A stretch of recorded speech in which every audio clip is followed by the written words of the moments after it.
Good morning, and welcome to Shannie Loves Reading Corner. Today, I've chosen an interesting book out of my collection that I find is very, very historical and a great listen. We are reading from Folklore of Canada, which was published by McClelland and Stewart in 1976. Today we will be reading from the Native Peoples chapter from the Tahltan Tales. This is called The Birth of the Raven. Enjoy. A number of people were living together near the sea. Among them was a man gifted with magic power who did not live with his wife. He did not allow any other man to go near her and watched her very closely.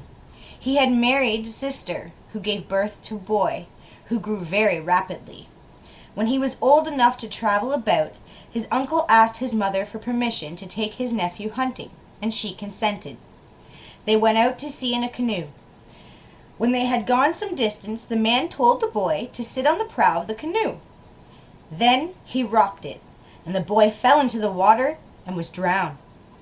The man returned home and told his sister the boy had fallen overboard and had drowned. His sister gave birth to another son, and when the latter had grown a little, his uncle asked the boy's mother to let him go hunting. He drowned in the same way. Thus he killed every son to whom his sister gave birth. At last she gave birth to another son. This was Raven. He played in a manner different from other children.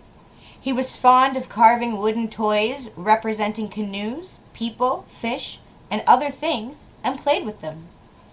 When he was still a small boy, his uncle asked his mother to allow him to go hunting. She refused several times, saying, "He is my last child, and I do not want to lose him." At last the boy said to his mother, "Let me go. I shall not meet with any harm." She then assented, and he went. Before leaving, he hid a toy canoe under his blanket. His uncle asked him to sit on the prow of the canoe, and he rocked the canoe until the boy fell into the water. He remained underneath for some time.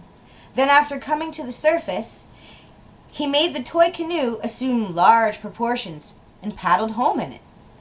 His uncle had preceded him and told his sister that her son had been drowned, and that he was just as foolish as her other sons had been. Soon afterwards the boy arrived, and told his mother all that had happened. He said, "Uncle killed my brothers in the same way that he had tried to kill me." She was glad that he had returned, for she had given him up as dead.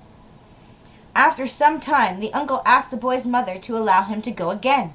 She consented, and the boy went. His uncle tried to drown him, but he escaped in the same manner as before.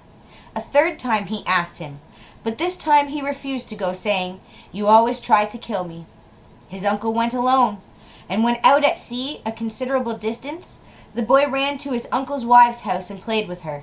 He noticed that she always kept her arms down. He tickled her to make her lift her arms. At last he clutched her abdomen, and she raised her arms.